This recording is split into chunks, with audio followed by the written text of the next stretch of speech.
¿Qué tal, jóvenes? Pues ya abordando los últimos temas propios de este semestre, los últimos temas propios del tercer parcial. Nos falta revisar por ahí 5 temas.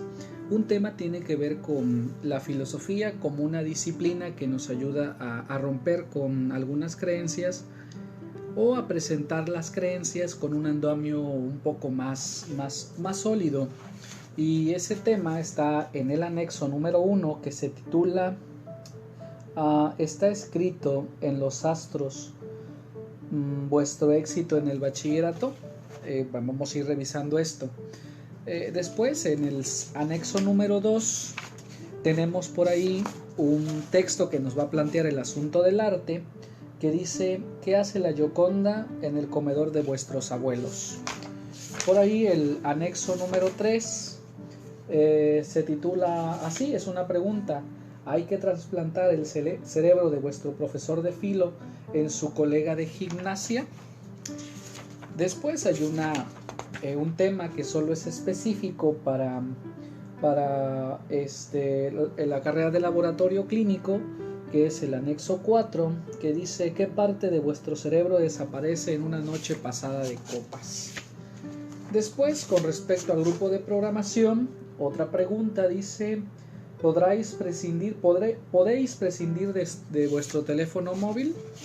Y por último, con recursos humanos, abordaremos un tema que se llama ¿es el que cobra el salario mínimo el esclavo moderno o el esclavo actual?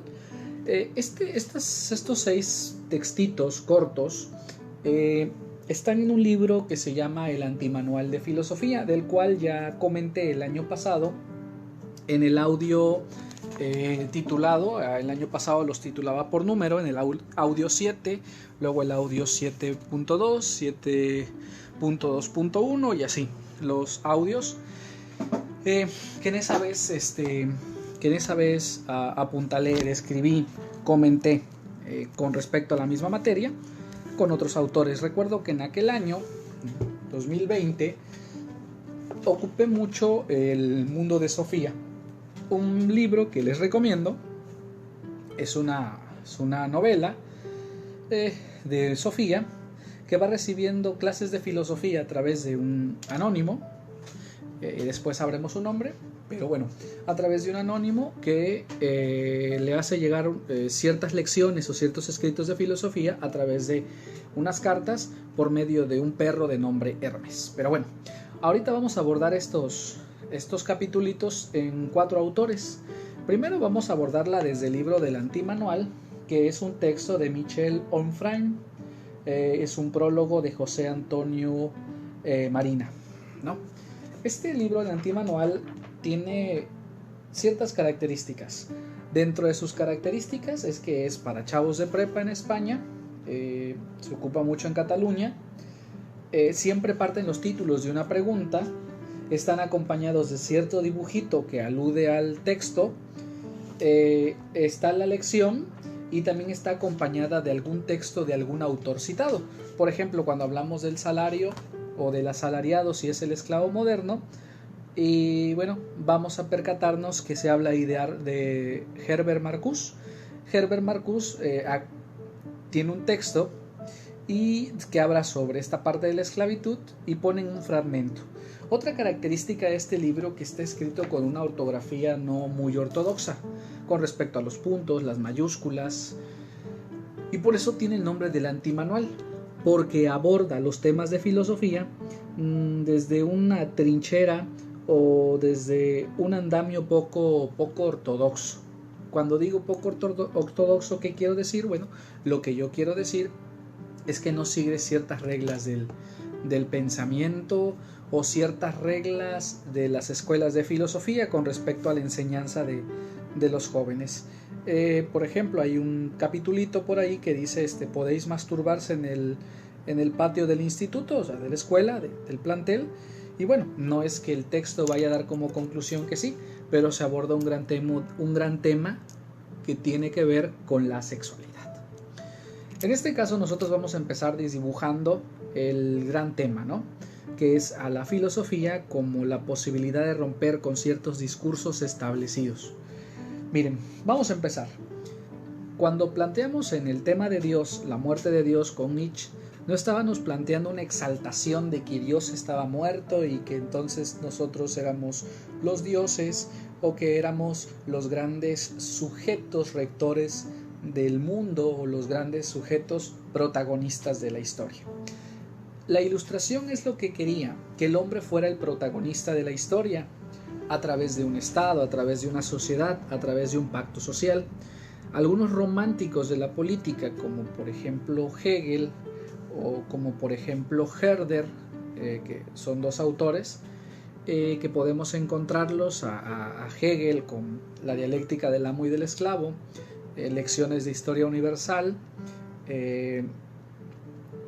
Es un maestro, ¿no? de toda una corriente del siglo XIX y que todavía en el siglo XX todavía tiene ciertos elementos importantes. Antonio Gramsci, un sujeto que no escribió ningún libro, sino que escribió puros cuadernos y después se editaron como los cuadernos de la cárcel. Bueno, pues de Hegel y de este romanticismo, que está romanticismo e idealismo, que son dos cosas distintas, pero que tienen cierta conexión en la idea de que el hombre sea el protagonista de la historia. Bueno, estos muchachos del antimanual dicen que sí, que hay esa tesis del hombre como posible protagonista de la historia, es decir, como posible, no como protagonista, sino que el hombre es uno de los fenómenos posibles de la historia. Pero que en la realidad en el siglo XX nos enfrentamos a ciertos fenómenos. Ya no hay un Dios unitario, general, dador de vida, dador de organismo, dador de organización, dador de estructuras, de orden, sino que Dios queda fragmentado. Entonces la gente empieza a buscar a Dios en el café, en las cartas, en la lectura de las cartas, en la lectura de ciertas cartas, en la lectura de los horóscopos, en la lectura de muchas cosas. Entonces resulta que el hombre que con la Ilustración ya se había pensado hacia una mayoría de edad, o el hombre que ya se había concebido como un sujeto que pudiera ir hacia el progreso, hacia adelante, sin un andamio que lo impulse, como por ejemplo Dios, pues resulta que en el siglo XX y en el siglo XXI aparecieron otras microcorrientes ideológicas, religiosas y políticas que intentaron sustituir particularmente a ese Dios gigante, o a ese Dios sublime que la Ilustración, a través de muchos autores, Montesquieu, Diderot, D'Alembert, Voltaire, Hobbes desde el siglo XVI, Descartes siglo XVI, Spinoza siglo XVII, Leibniz, entre otros, ¿no? Kant, que hace un poco de teología, pero hacia una idea de una metafísica del sujeto, es decir, dándole andamio al hombre. Bueno, pues todas estas teorías de la Ilustración tuvieron ciertas complicaciones en su implante, en la instauración del pensamiento ilustrado en el mundo, que de todos modos tuvieron que salir de la trinchera ciertas particularidades de Dios, como por ejemplo ver el futuro, como por ejemplo intentar adivinar el pasado, intentar describir el presente dándole una explicación naturalista, simbólica, y empezaron a crearse los símbolos que depararon en grandes movimientos sociales, civiles de todo el siglo XIX. Bueno, la pregunta de si podéis consultar en los astros el futuro en el bachillerato la llevan hacia la filosofía y dice no, porque no es que los ilustrados tengan razón, pero sí hay algo que tenemos que rescatar. El hombre es el protagonista de su historia. El hombre es el sujeto que, a través de su pensamiento, de sus ideas, de su reflexión del mundo, puede romper con algún destino familiar o con algún destino social y poder hacer un camino nuevo. No es que esté en los astros nuestro futuro, pero sí puede estar en nuestra estirpe, en nuestra sociedad. Por ejemplo, se podría decir que en el CBT 192 pocos alumnos van a la universidad, pocos alumnos se gradúan, pocos alumnos llegan a una licenciatura, pocos alumnos a una maestría, pocos alumnos a un doctorado. Bien, esto se puede decir y ya está ahí como dogma, como algo escrito.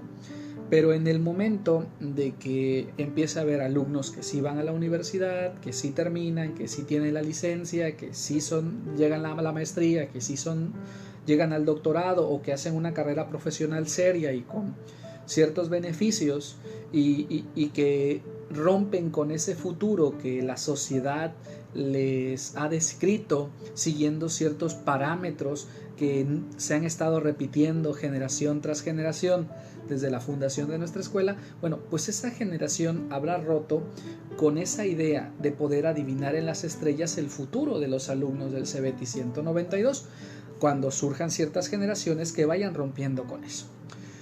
Porque el hombre, el ser humano, va creando su propia historia.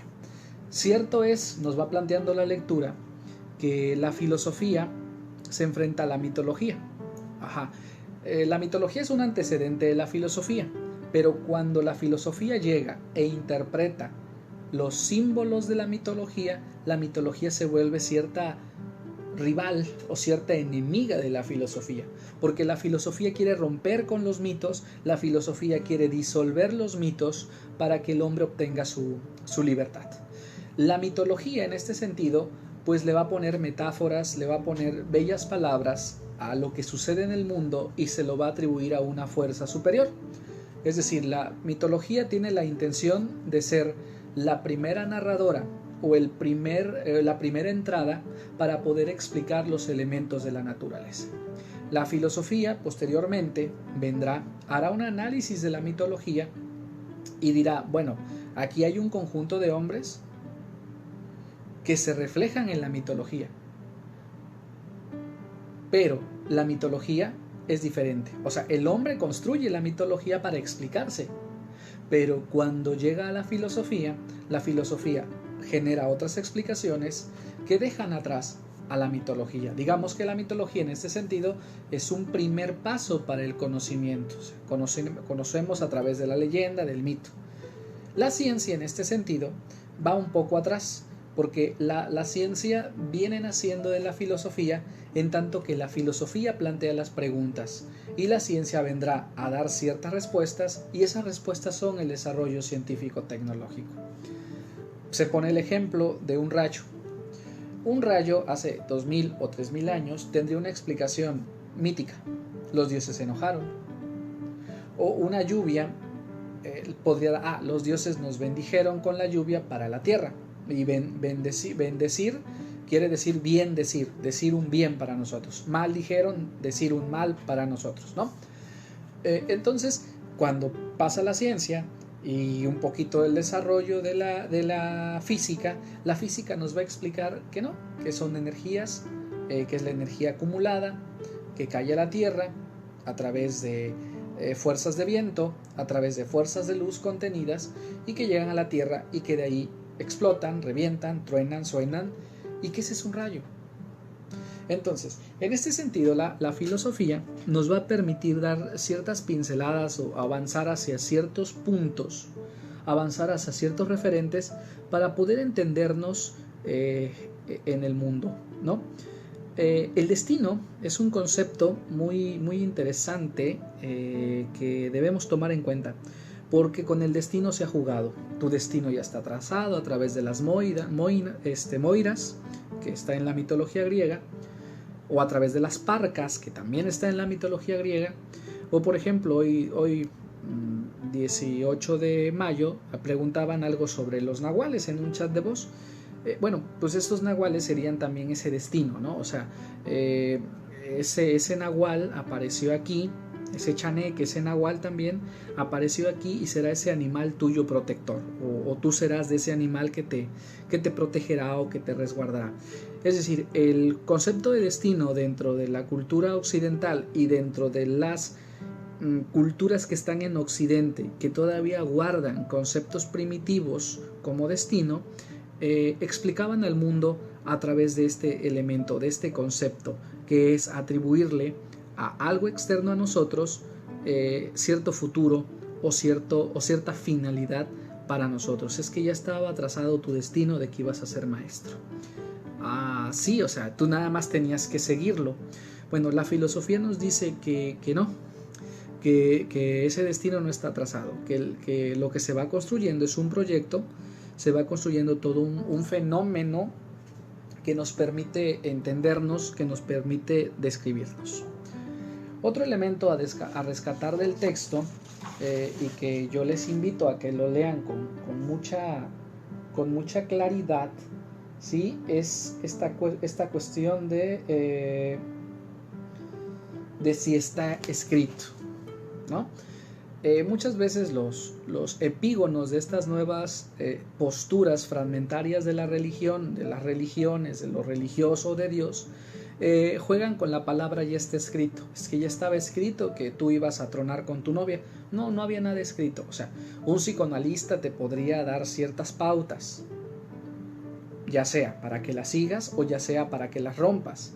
Pero estas nuevas tendencias con respecto al destino o al futuro o al porvenir te van trazando que ya está que algo ya está escrito y que no puedes escapar de él. Algo muy parecido pasa con el arte, y lo voy a ir empezando a dibujar aquí. El arte, según Jürgen Habermas, es una revolución social y cultural. Es decir, que a través del arte nosotros revolucionamos. Por eso el hombre tiende a hacer obras que con el paso del tiempo se vuelven arte: pintura, escultura, música, danza, etc. Esas obras son fruto de una transformación a través del uso del cuerpo, a través del uso de la imaginación, a través del uso de las manos y la creatividad. Se genera un mundo distinto al que suponemos, o un mundo distinto al que estamos viviendo. Entonces, en ese sentido, el arte tiene la característica esencial de permitirnos a nosotros expresar la posibilidad de un mundo. Ojo, no un destino, sino la posibilidad de un mundo. Hay arte que va a intentar dibujar el presente tal cual como lo único y verdadero.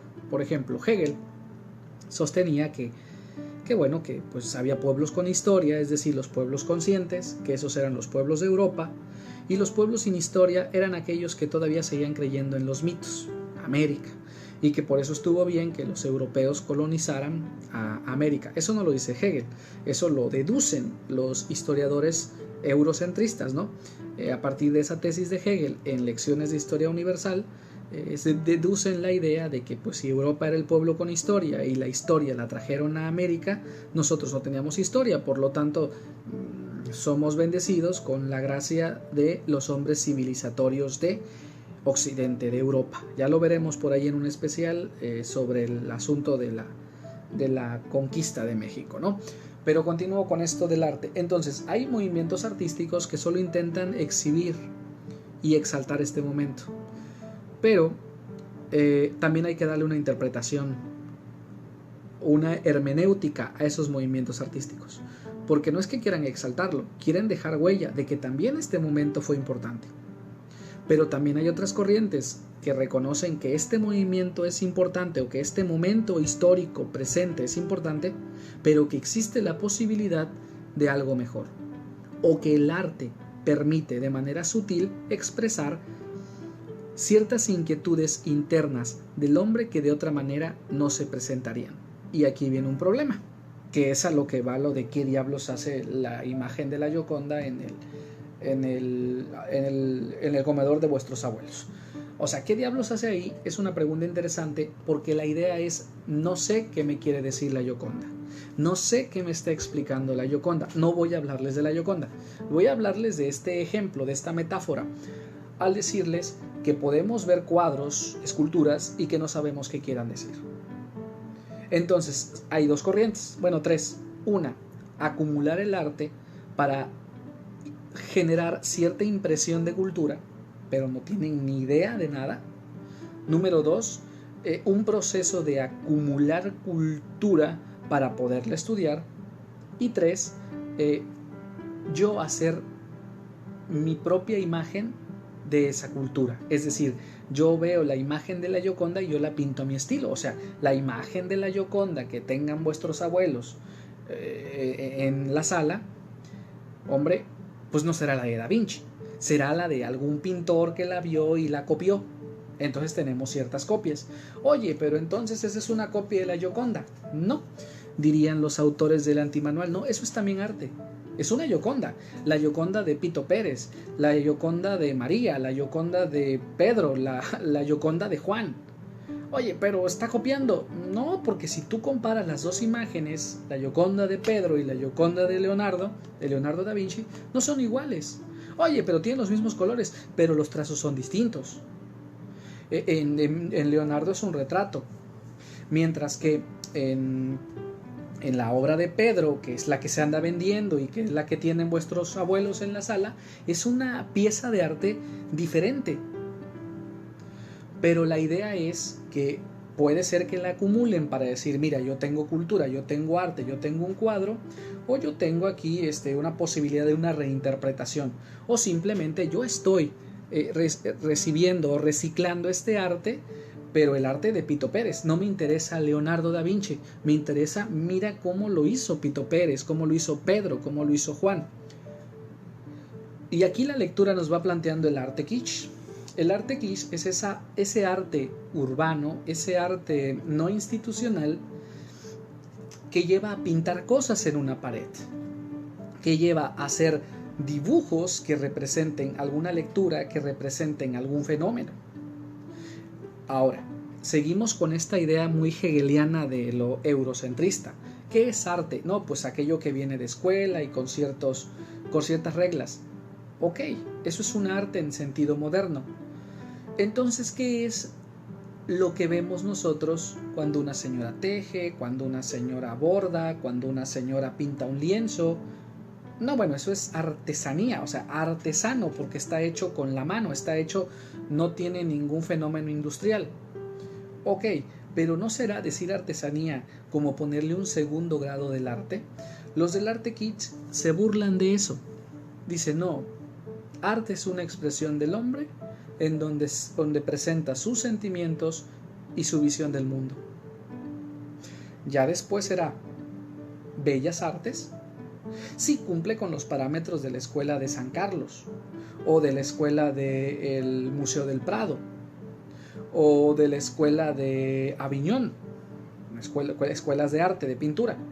Bueno, ya ahí será una arte de escuela, pero esta arte que no es de escuela también es arte, sí, sin esos parámetros institucionales, pero sigue siendo arte. Los creadores del arte kitsch o el arte urbano lo que hacen es abaratar el arte, es decir, generarte a ti y a mí la posibilidad de tener un Murillo, de tener alguna obra de Diego Rivera, de tener algún mural en pequeño. O sea, yo he visto gente que dibuja en un lienzo de 1 metro por 1 metro, 1 metro por 20, el mural de la UNAM, o el mural de David Alfaro Siqueiros, o la Catrina de Posada, que ahorita voy con ese punto, en un muro, o sea, en 1 metro cuadrado, más o menos, te hacen un mural, cuando pues, un mural debe ser en un muro alto, gigante, ¿no? O sea, que el pintor usa un andamio para hacerlo, pero aquí te venden un mural en pequeño, y este es el arte urbano, ¿no?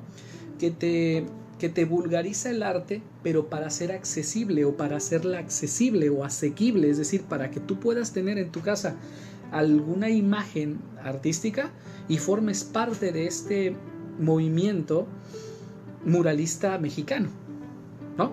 No para que seas un gran intérprete del arte o un gran reflexivo del arte, sino para que seas un sujeto que conozcas, ¿no? Por ejemplo, hay muchos murales en las escuelas antiguas, o las escuelas del siglo XIX, en el Colegio Preparatorio de Orizaba, en el Colegio Preparatorio de Jalapa, creo que en el de Córdoba, hay ciertos murales en donde cuando no se leía ni se escribía mucho en México, pues los muralistas fueron uno de tantos pedagogos que enseñaron la historia de México a través del arte. Vamos con lo de Guadalupe Posada y la Catrina. O sea, todo mundo en Día de Muertos celebra la Catrina y se disfraza de Catrina y dicen, yo soy Catrina, no, yo soy Catrín, no. O sea, si eres hombre o mujer, pero si te disfrazas de la caricatura hecha por Posada, eres Catrina, ya seas hombre o seas mujer, por respeto a la obra. Bueno. Pero cuando nosotros vemos estos disfraces, aquí vemos la plástica, o sea, es la plasticidad de que estas Catrinas no son una caricatura hechas en un lienzo, como lo hizo Posada, sino que ocupan su cuerpo para poder dibujar o expresar el fenómeno de la Catrina. Porque recuerden que en el Porfiriato hay dos conceptos de Catrín. Catrín es el rollo de que el cuate que no tiene dinero, pero tiene un traje francés y pues, está bien jodido, ¿no? O sea, económicamente hablando. Pero bueno, se siente Catrín. Y está la idea del Catrín como el esposo de la Catrina. Pero eso es una mala interpretación de la obra de Posadas. Y cuando digo mala interpretación, estoy hablándole a los puristas, estoy hablándole a los teóricos del arte. Ajá. Cuando yo digo Catrín, Catrina, pues habla en la escuela de aquellos chavos que sin saber nada de Guadalupe Posadas y de esa caricatura del Porfiriato, pues se disfrazan de Catrina o de Catrín, pero usando su cuerpo para hacer esa expresión, ¿no? Entonces ese sería el arte urbano. Y hasta aquí le vamos dejando para en el otro seguir desdibujando la cuestión de arte y pasar a esta parte del trasplante de cerebro, ¿no? Y este concepto de humanos puercos, puercos humanos.